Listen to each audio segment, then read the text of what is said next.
यदा सत्त्वे प्रवृद्धे तु प्रलयं याति देहभृत् तदोत्तमविदां लोकान् अमलान् प्रतिपद्यते।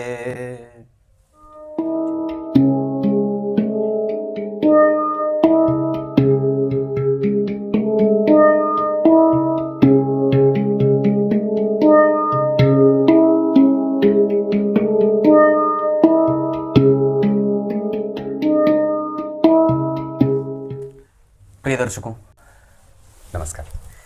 एक बार फिर से उपस्थित हूं आप सबके सामने गुरुवार के कार्यक्रम में। राजयोग आप लोग जानते भी होंगे, पर उसमें से इसे रिपीट करने की आवश्यकता है, पर कुछ नया भी है। शुरू करते हैं आज का कार्यक्रम। कहीं नहीं जाना है, बिल्कुल बन के रहिएगा। कार्यक्रम के आरंभ में बोले गए गीता जी के श्लोक का अर्थ भी बताने वाला हूं। एक बड़ी गहरी बात है, बड़ी गहरी बात है। आप और मैं और दुनिया का प्रत्येक व्यक्ति ही नहीं, संपूर्ण चराचर जगत की बात करता हूं। ये मेरे मन की बात है। कल किसी की कुंडली देख रहा था तो उन्होंने कोई बात कही, तब मेरे मुंह से ये बात निकल गई। कल नहीं, परसों दिन की बात है।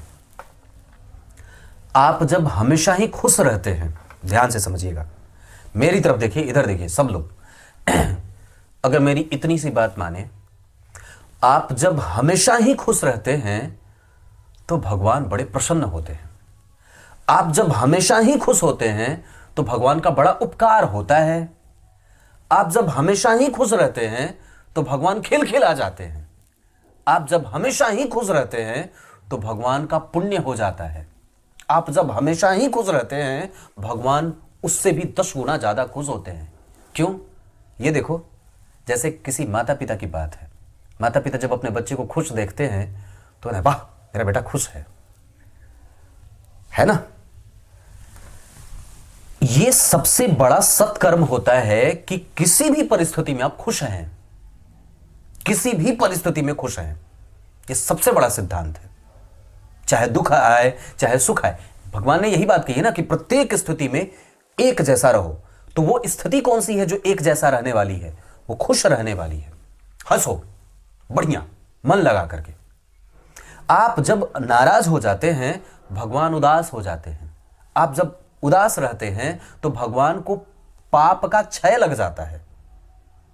उनका पाप जो है वो वृद्धि हो जाए और पुण्य का क्षय हो जाता है। क्योंकि परमपिता परमेश्वर कभी भी नहीं चाहता है कि उसकी संतति निराश हो, उदास हो, हताश हो, डिप्रेस हो। नहीं, कभी भी नहीं। इस वजह से आप लोगों को भी मैं ये बात पूरे तरीके से विश्वसनीयता के साथ कह सकता हूं, पूरे विश्वास में लेकर के, कि अगर आप खुश हैं तो याद रखिए आप भगवान के ऊपर बहुत बड़ा उपकार कर रहे हैं। जैसे हम लोग क्या कहते हैं, हे भगवान आपकी सदा ही जय हो। मतलब हमने भगवान को आशीर्वाद दिया है, हमने भगवान को आशीर्वाद दिया है, हे भगवान सदा आपकी जय हो। ठीक उसी तरीके से जब आप खुश होते हैं, इसका अर्थ है कि आपने भगवान को बहुत बड़ा वर दे दिया। आपने मुझे इस धरती पे भेजा है, मेरे लिए आपने परिस्थितियों का निर्माण किया है, पर फिर भी मैंने आपका सिद्धांत पालित किया है और हमेशा खुश रखा है अपने आप को। उदास होना, हताश होना, निराश होना, व्यग्र होना, चिंतित होना, भविष्य को लेकर के दोहरेपन में रहना, ये सब भगवान पे दोष का कारण बना देते हैं। ये बात आपको समझना होगा, मुझे भी और आपको भी। मैं तो उदास नहीं होता, दूसरे की समस्या देख करके उदास होता हूं, चिंतित होता हूं, पर खुद के लिए नहीं कभी। ये बात भी आपको समझने की आवश्यकता है। आइए राजयोग पे लेके आता हूं। इधर नवम दशम, ध्यान से समझिएगा। नवम दशम के अधिपति जब एक साथ बैठ जाए तो राजयोग होता है। मतलब ये दोनों भाव के अधिपति कहीं भी एक साथ बैठेंगे तो राजयोग होगा। उसके बाद धन भाव के अधिपति अगर भाग्य भाव में बैठ जाएं या धन भाव के अधिपति लाभ भाव में बैठ जाएं तो राजयोग होता है। धन भाव के साथ साथ लाभ भाव के अधिपति अगर दशम में बैठ जाएं पर उस पे शनि, राहु, केतु की दृष्टि न पड़े मंगल की, तो ये और भी ज्यादा अक्षुण राजयोग हो जाता है। क्लियर है? मैंने ये बात बताई है, चतुर्थ स्थान के राहु, पंचम स्थान के राहु, दशम स्थान के राहु और एकादशवें स्थान के राहु राजयोगों का निर्माण करते हैं। इसके अतिरिक्त तीसरे स्थान के केतु तो अवश्य ही राजयोगों का निर्माण करते हैं।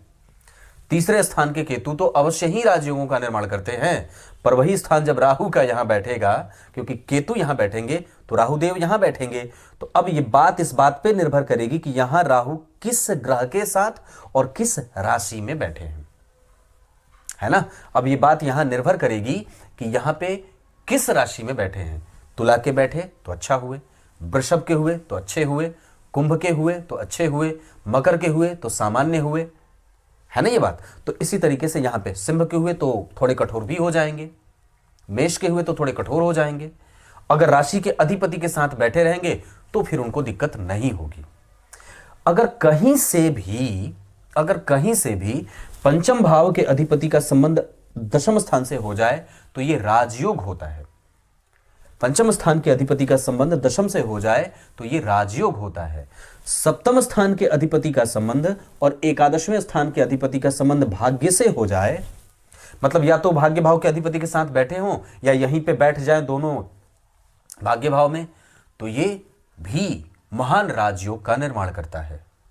12वें भाव के अधिपति 12वें में ही बैठे रहें, 8वें भाव के अधिपति 8वें भाव में ही बैठे रहें, और 6वें भाव के अधिपति 6वें भाव में ही बैठे रहें। और कोशिश ये हो कि ये जो ग्रह हो इनको बहुत सारी दृष्टियां प्राप्त ना हो, मतलब 5वीं 7वीं 9वीं न प्राप्त हो, एक दृष्टि प्राप्त हो, यानी बुध, यानी शुक्र, यानी चंद्रमा, यानी सूर्य, क्योंकि ये जितने जगह पे देखेंगे उतने जगह भ्रम पैदा करेंगे। तो कहने का अर्थ है कि इन भावों के अधिपति, मुझे सर्दी बहुत तेज है, इतने भावों के अधिपति यहीं बैठे हों। बाकी धन भाव के अधिपति के बारे में मैंने आपसे चर्चा करी थी कि वो धन भी देते हैं और राजयोग का निर्माण भी करते हैं। 12वें भाव के अधिपति अगर स्वग्रही होकर के बैठेंगे तो आपको ऋण से मुक्त करेंगे और आपको समस्याओं से निकालने की कोशिश में वो लगे रहते हैं, तो आपके लिए सामान्यतया सुखद वातावरण तैयार करने में सहयोगी होते हैं। क्लियर है। तो ये इतनी सारी बातें मैंने बताई। अब आइए आपको गीता जी के श्लोकार्थ बता देता हूं। गीता जी के 14वें अध्याय के 14वें श्लोक में भगवान ने बहुत बड़ी बात कही है। व्यक्ति के विचार में जब कभी सत्व गुण बढ़ा हुआ हो, मतलब वो शुद्ध है, अच्छे गुणों का प्रवाह हो रहा हो विचार में, और उस समय अगर उसकी मृत्यु हो जाती है तो वो परम पद को प्राप्त करता है। इसीलिए चूंकि हम और आप जानते नहीं है कि कब हमारी मृत्यु हमें हमारा वरण कर ले, कब हमारा शरीर मृत्यु का वरण कर ले, कब हम मृत्यु को प्राप्त हो जाएं, कब हमारी मृत्यु हमें अपना शिकार बना ले, शिकार क्या बना ले, बुला ले। इस वजह से हमेशा ही सात्विक गुणों का प्रवाह अपने अंदर करते रहने की आवश्यकता है। कब ढोल बज जाए कौन जाने, क्योंकि ढोलक को थोड़ी पता है कि कब उसे बजाया जाएगा, वो तो बजाने वाले को पता है कि कब उस पे ताल पड़ेगी। ठीक उसी तरीके से हम लोग ढोल हैं, है ना, हम लोग ढोल हैं, पता नहीं कब हमारे ऊपर उंगली पड़ जाए और हम आवाज करके निकल लें। इस वजह से हमेशा ही कसी हुई हो कि आवाज भगवान का ही निकले और भगवान का ही नाम लिखे, राम कृष्ण, है ना। कुछ इस तरीके आज के कार्यक्रम का समापन करते हैं। तब तक के लिए इजाजत दीजिए। कल एक बार फिर से उपस्थित होंगे। सत्व गुण की प्रधानता आपके ऊपर दिखनी चाहिए। तब तक के लिए बहुत बहुत नमस्कार।